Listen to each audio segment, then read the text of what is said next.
Yeah, brilliant. Okay. No one remembers. Were you here last year, or was it another crew? Yeah. So we looked at Genesis last year. We got as far as chapter 12. That's what you might call the primeval history, the creation, all things made good, and then the fall, unfortunately. And then God began his process of redemption, and we saw that the promise made that a descendant would come who would stomp on the head of the serpent. And that was prophesying the coming of Jesus. Then we had the events of the flood, and then Tower of Babel and the dispersion, and things got very messy. And now we find ourselves at Genesis 12. So we're going to just work our way through. What I'm going to try and do is cover about 4 chapters, and I've only got an hour and a half. So we'll just see how we go. So what has happened is Terah, Abram's father, was supposed to go to Canaan, but he only got as far as Haran, and he stopped there. And then we pick up at the beginning of chapter 12. The Lord had said to Abram, "Go from your country, your people, and your father's household to the land I will show you. I will make you into a great nation, and I will bless you. I will make your name great, and you will be a blessing. I will bless those who bless you, and whoever curses you, I will curse. And all peoples on earth will be blessed through you." It began with go. Go. Last week we looked at the end of the Gospel of Mark, and that also said go. You go into all the world, preach the gospel to all creation. This is a different sort of go, but in a way it's not that different. Go means obey what God has said. Now Abraham was promised property, progeny, prosperity. It was all promised to him, some good stuff. But to get close to even receiving that stuff, he had to go. He couldn't just sit and wait. He had to go. And this is big stuff because the salvation of the whole world is in view here. This is God's redemptive purposes and plans being outworked. It says in 1 Timothy 2:4, God desires that none should be lost, but all should be saved and come to a knowledge of the truth. It's good news, eh? It is good news. So what we're doing, when we look at Genesis 12, we're actually orbiting quite close. It's like a comet. Comets go miles out from the sun, and they come in really close, and their tails catch fire, and they put all that billows of stuff out the back, and they look amazing. Then they go a long way away again. We actually are orbiting quite close to the gospel in Genesis 12, because we're seeing the good news of salvation. And I'll unpack this a little bit as we go. We're closer here to the gospel than we are when we read about the law and Mount Sinai and all the commandments. We're actually very close here to the gospel. So let's trace the story as Abram, or Abraham. I'll probably call him Abraham because I can't help it, but his name at this point is Abram. As he steps out towards the things God has for him, for his descendants, for Israel, ultimately for us, for all people who will believe. We'll find the good and the bad. We'll find noble and the hypocritical. We'll find faith and we'll find embarrassing doubt. We'll find heroes and villains. We'll find clever plans and really bad ideas. We'll find inspired actions. We'll find regrettable moments. We'll find heroes, except they're not heroes. They eventually show themselves to be quite ordinary like us. So let's follow the story of God's dealings with people as recorded in Genesis from chapter 12 onwards. That's where we're going for the next little while. Except for the next 2 weeks, we're going to have an intergenerational and then a topical message. Then we'll pick up Genesis again. So, what happens? So Abram went as the Lord had told him, and Lot went with him.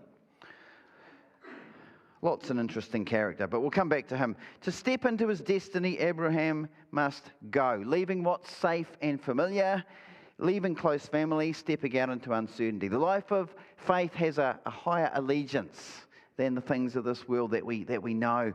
Matthew 10:37 says, "Anyone who loves his father or mother more than me is not worthy of me." Terah didn't want to move on. He'd gone as far as Haran.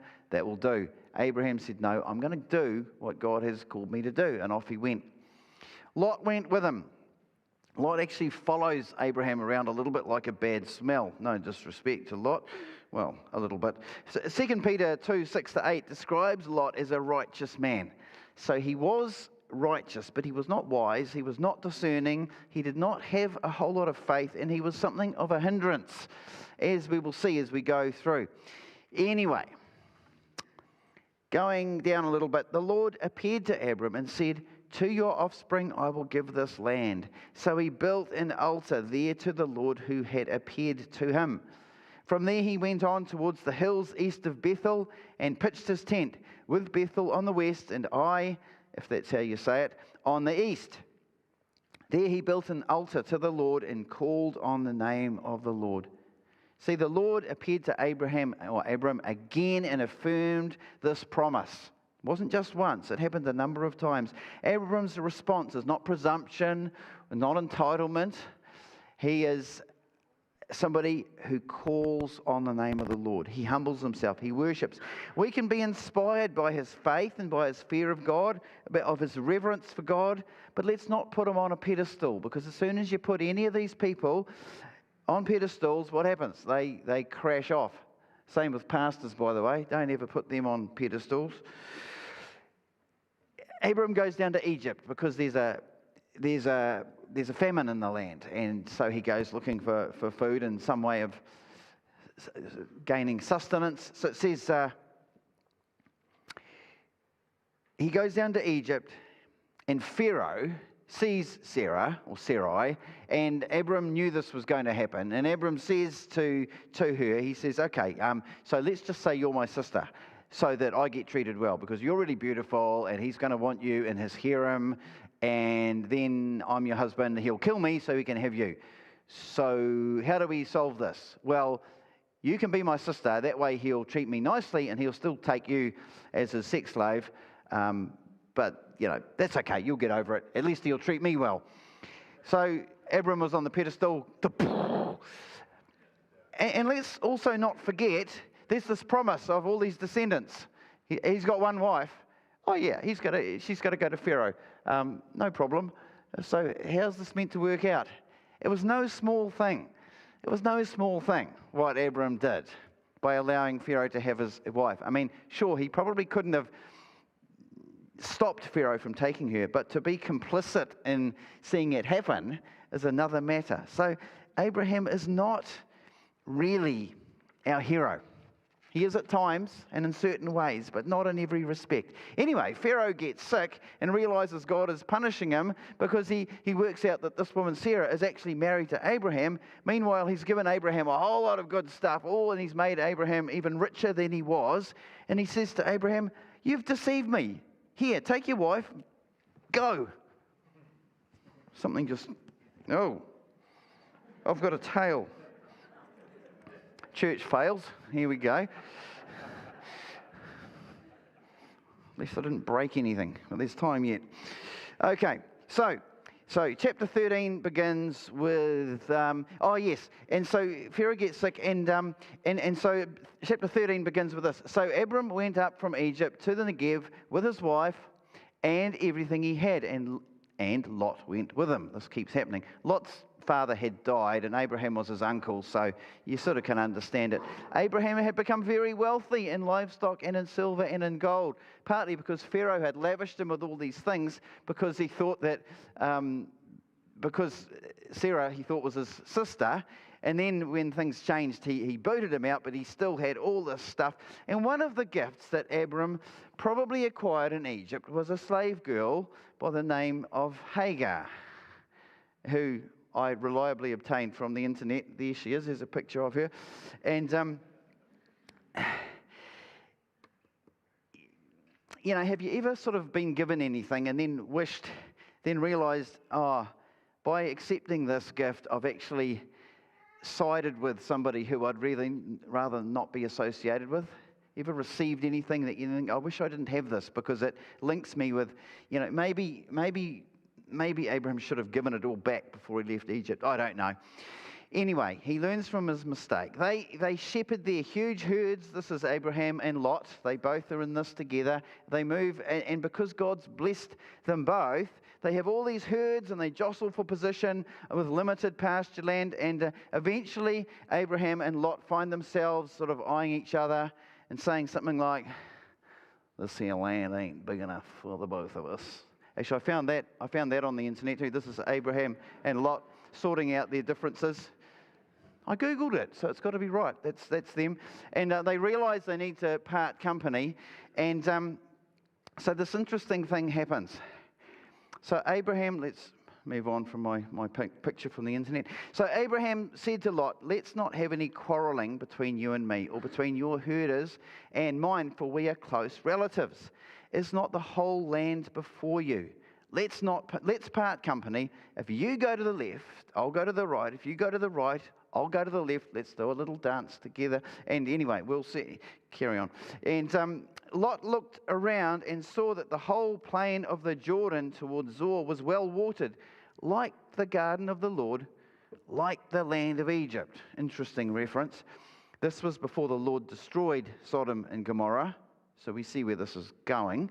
So Lot chose for himself the whole plain of the Jordan and set out towards the east. The two men parted company. Abram lived in the land of Canaan. That's the land that the Lord was giving for him. The land that he could have easily lost to Lot, because he just said, Lot, you choose first. What do you want?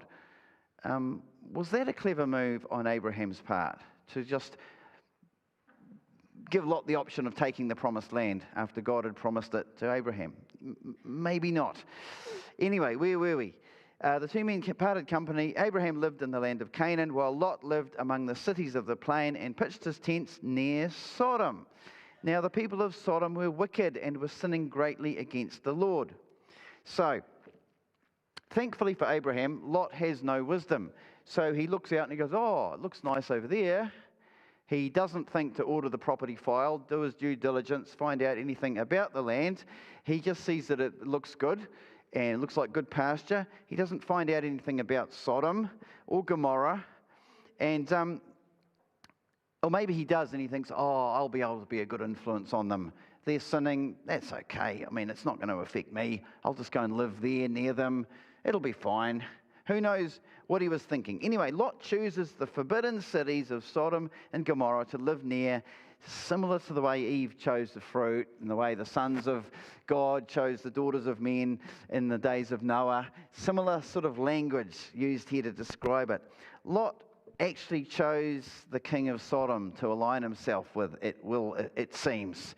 It happens so easily. One by one, one-off decisions that can be relatively easy to make can have huge ramifications. Ever noticed that in life? One-off decisions can have huge ramifications. It says in Proverbs 4 verse 2, there is a way that appears to be right, but in the end it leads to death. That was very nearly the case for Lot.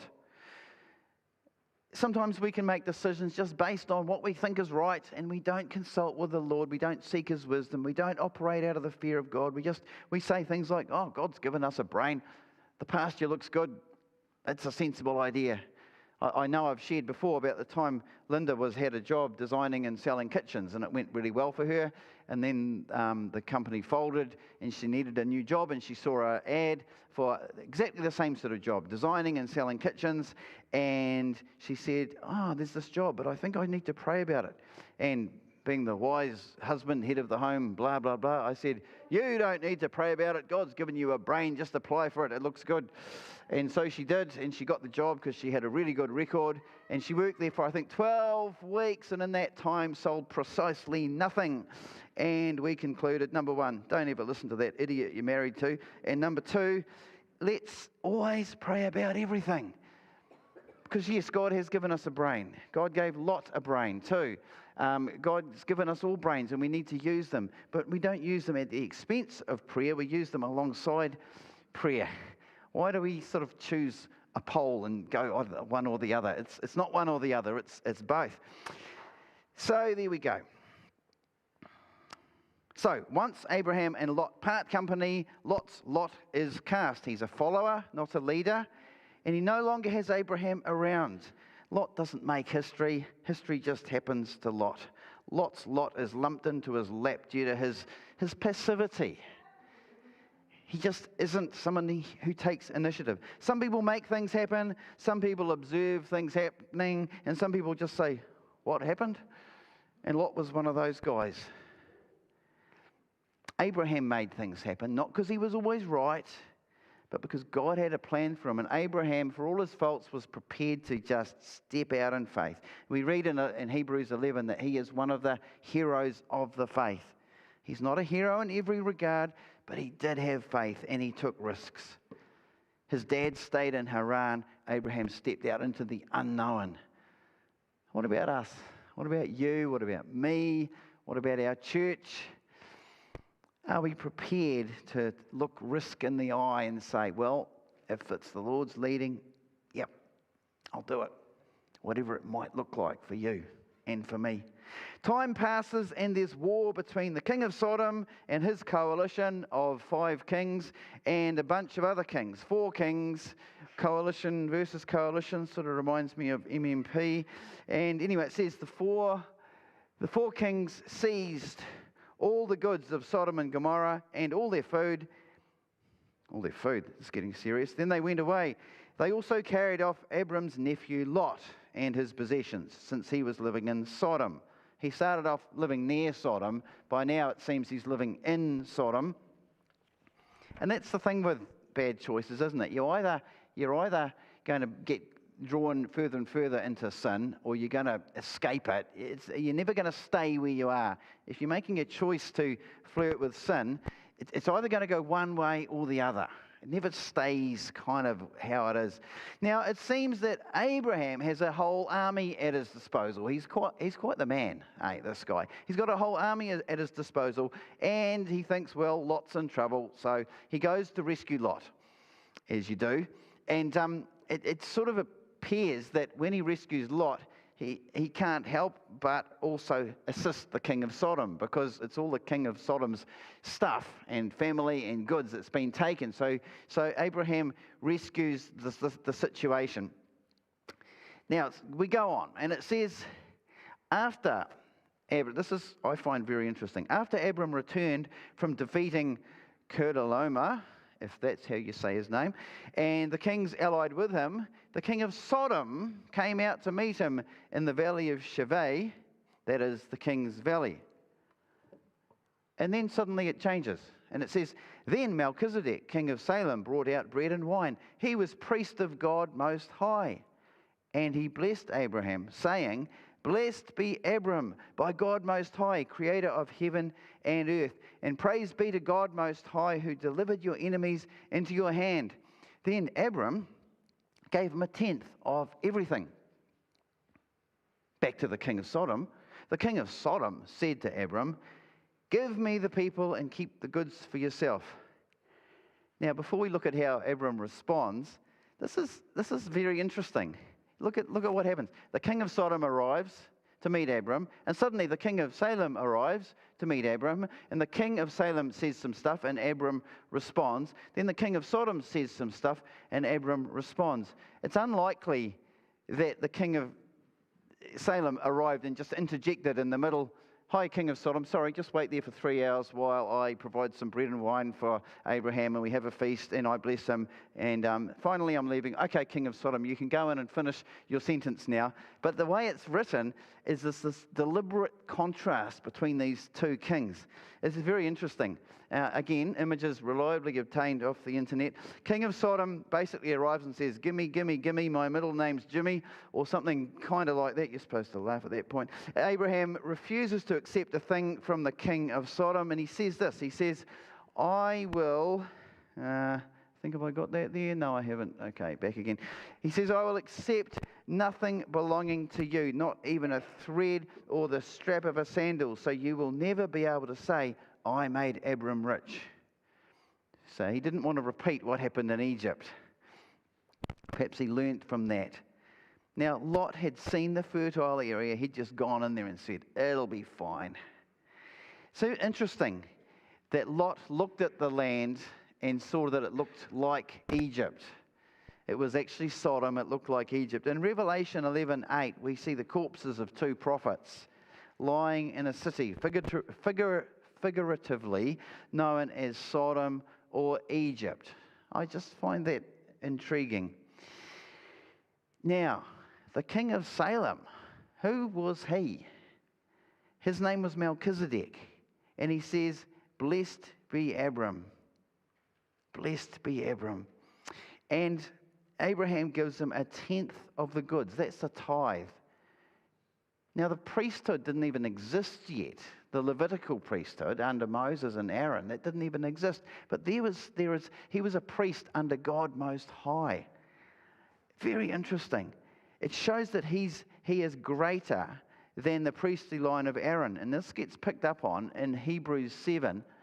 And in Hebrews 7 it says this Melchizedek was king of Salem and priest of God Most High. He met Abraham returning from the defeat of the kings, and he blessed him. And Abraham gave him a tenth of everything. First, the name Melchizedek means king of righteousness. Also means king of Salem, and that alludes to Jerusalem. And also means king of peace. Jesus was Prince of Peace. Without father or mother, without genealogy, without beginning of days or end of life, resembling the Son of God, he remains a priest forever. Just think how great he was. Even the patriarch Abraham gave him a tenth of the plunder. And the Hebrews goes on and explains that it's almost like the Levitical priesthood, which is yet to come, is giving a tithe to Melchizedek, which is his way of arguing that Melchizedek is a priesthood that has greater significance than the priesthood of Aaron and the Levitical priesthood. And it's foreshadowing, guess who? It's foreshadowing Jesus, a priesthood that is greater than the law of Mount Sinai. That's what it's foreshadowing. We find Jesus in Genesis 12, 13, 14, 15. Jesus is there. Melchizedek prefigures Jesus, both as a priest and as a king. And we read in Psalm 110, verse 4, the Lord has sworn and will not change his mind. You are a priest forever, prophesying the coming of Jesus. You are a priest forever in the order of Melchizedek. I know it's a little bit hard to get your head around, but it's there. The whole Bible tells us about Jesus. It's really important to see that. The whole Bible teaches us Jesus. It says without ancestry or lineage. It's not. Now, commentators are probably a little divided on this. Some people possibly think this was Jesus incarnate.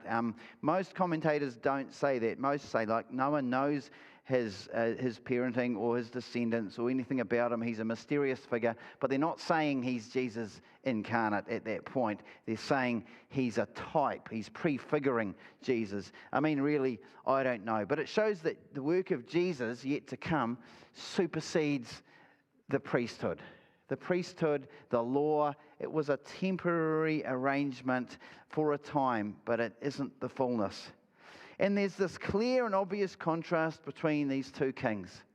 The king of Salem, who personifies evil, and the king of Sodom, who personifies evil, and the king of Salem, Melchizedek, who personifies and prefigures Jesus. Interesting stuff. So the next thing we see is God affirming once again that Abraham is going to receive the promise. But by this point, Abraham is actually kind of doubtful and wavering. Perhaps wavering isn't the right word, but he's really wondering.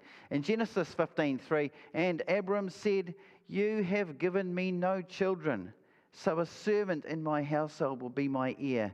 You can sort of hear the anguish in that. God, you've said it, I've believed it. I mean, I left that country, I stepped out, I've come into the promised land, but where's the promise, God? I'm in the land, I don't own it. You've talked about descendants, I haven't even had one child, my wife is barren. God, you ever felt like that? God, I've taken this step, I've stepped out in faith, I took a risk, God. Just need you to do the thing that I thought you were going to do. God, where are you? Ever pray those prayers? Yeah, we do, sometimes. We can get excited about the things God shows us, but if they're slow to materialize, we can cave into doubt so easily. Abraham doubted, but he never stopped trusting. He never stopped following. God can handle our doubts. He can handle our fears. He can handle our anger and our frustration. What he can't handle is apathy and indifference. That is something God does not want. He can work with us. He doesn't need much. He can work with us. Lot, without Abraham, was passive, static, probably apathetic, without gumption, without unction, without initiative. But he was righteous, we know that. He was vexed, we read in 2 Peter, by the immorality around him. But hey, he chose to go and live there.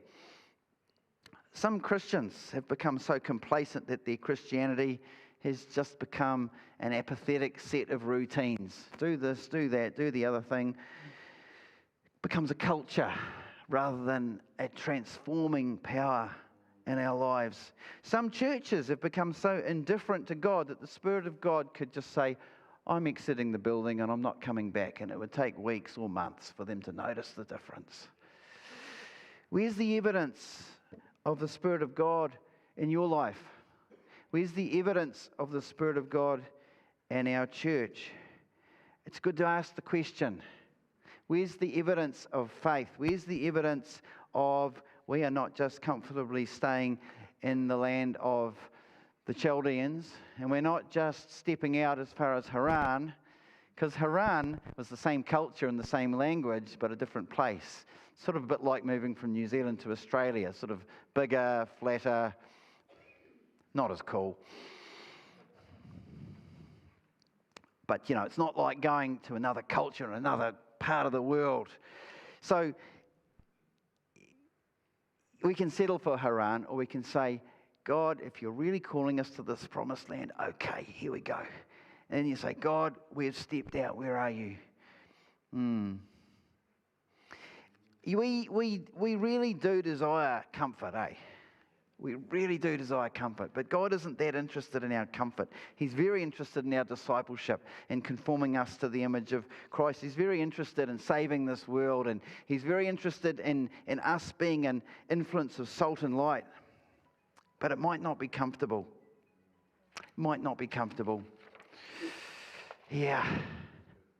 So God reassured Abraham, and then He instructed him to bring a collection of animals to sacrifice to the Lord, which is our final little bit. The band could probably pop up about now.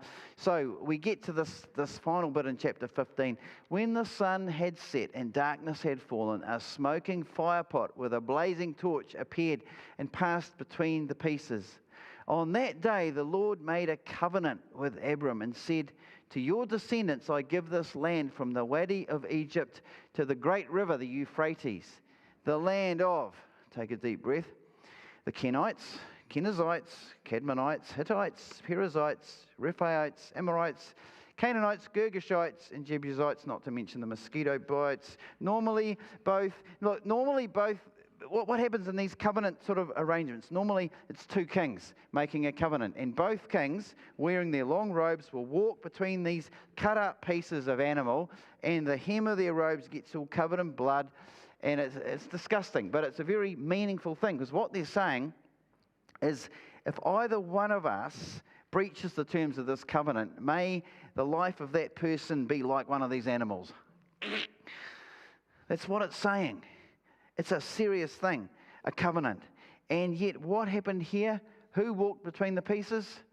God, in the form of a smoking firepot, walked between the pieces. Where was Abraham? Abraham was watching. So why didn't God walk with Abraham? Because there's no way Abraham can live up to the terms of the covenant. Abraham couldn't do it. Abraham wasn't going to save the world. Abraham wasn't going to be able to provide a promise of blessing. Only God can do that. Only God can do that. And so God promises, you can't save yourself, but I can save you. Because God's plan is redemption and renewal and saving. He's a saving God. That's His business. He's a saving God. Until He returns as judge, no longer to forgive sin, but to judge. And those who have not responded on that day, it is too late. There is a day coming when it is too late. There is no more grace. But we live in the days of grace, and every day that we have is a day to take this offer of salvation to everybody who needs to hear it out there. So this promise of property and progeny and prosperity and all that stuff to Abraham, it finds its ultimate fulfillment in the Holy Spirit coming and empowering God's church to spread the gospel. And rather than focusing on land, it's God's people possessing heaven. And rather than focusing on